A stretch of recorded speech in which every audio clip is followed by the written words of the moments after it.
Everyone, आप सभी का स्वागत है हमारे यूट्यूब चैनल मैथ के सुल्तान में। मैं आज आप सभी के लिए प्रश्नावली 1.2 का 5 नंबर क्वेश्चन लेकर के आए हैं। और ये क्वेश्चन जो है ना, बहुत सारे बच्चे इसमें फंसते हैं, यहाँ तक कि बहुत सारे टीचर भी कंफ्यूज हो जाते हैं। लेकिन मैं आज आपको बताने वाले हैं तो आप कभी भी इसमें कंफ्यूज नहीं होंगे। तो यहाँ पर ध्यान देंगे, क्वेश्चन क्या कह रहा है कि जांच कीजिए कि क्या किसी प्राकृत संख्या n के लिए संख्या 6 पर पावर n अंक 0 पर समाप्त हो सकती है।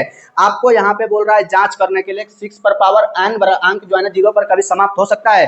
तो चलिए मैं आपको जांच करके बताते हैं। आप सभी लोग यहाँ पर ध्यान देंगे। सबसे पहले यहाँ पे आपको लिखना है हल, उसके बाद जो है ना आपको यहाँ पे हम लोगों को हल करना है। ठीक है, सबसे पहले लिखना है यहाँ पे 6 पर पावर n, और इसका जो है ना हमको अभाज्य गुणनखंड कर लेना है। ठीक है, 6 का जब अभाज्य गुणनखंड करेंगे ना तो सबसे पहले 2 से देंगे तो उसके बाद आएगा 3।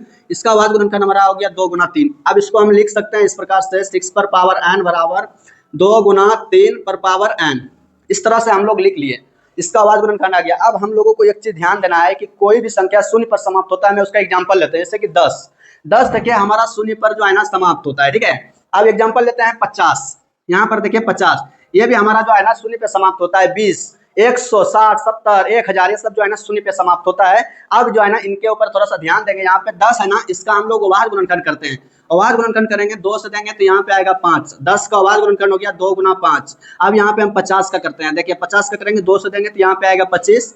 फिर अब 5 से लगेगा तो 5 से देंगे तो यहाँ पे आ जाएगा 5। इसका अभाज्य गुणनखंड हो गया 2 गुना 5 गुना 5। यहाँ पर थोड़ा सा ध्यान देंगे, 10 का अभाज्य गुणनखंड 2 और 5 है, और यहाँ पर देखिए 2 और 5 शामिल है, यहाँ भी देखिए 2 और 5 शामिल है। आप जितना भी लास्ट में 0 वाला संख्या का अभाज्य गुणनखंड करेंगे उसके गुणनखंड में जो है ना 2 और 5 जरूर शामिल रहेगा।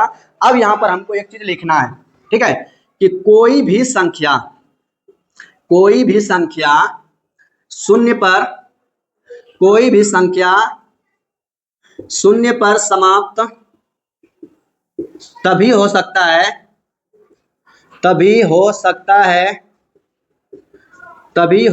है जब उन संख्या के अभाज्य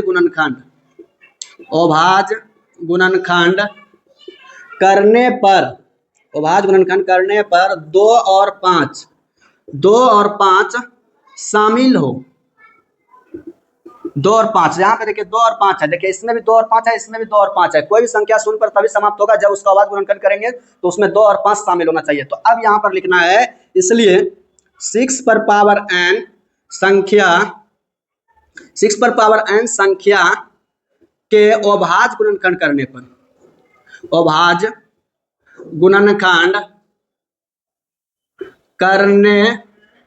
पर सिर्फ 2 शामिल है, 5 शामिल नहीं है। 5 शामिल नहीं है तो इसलिए यह शून्य पर समाप्त नहीं हो सकता है। अब यहाँ पर लास्ट में एक चीज और लिख देना है कि अतः किसी प्राकृत संख्या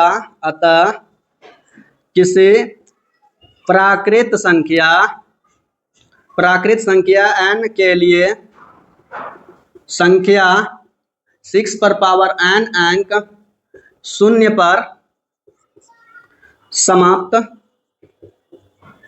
नहीं हो सकते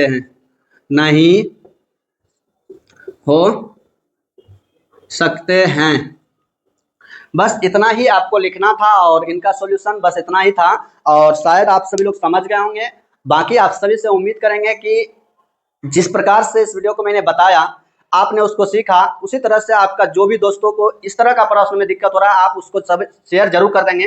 बाकी आप सभी लोगों ने वीडियो को लाइक कर देंगे, चैनल को सब्सक्राइब कर देंगे।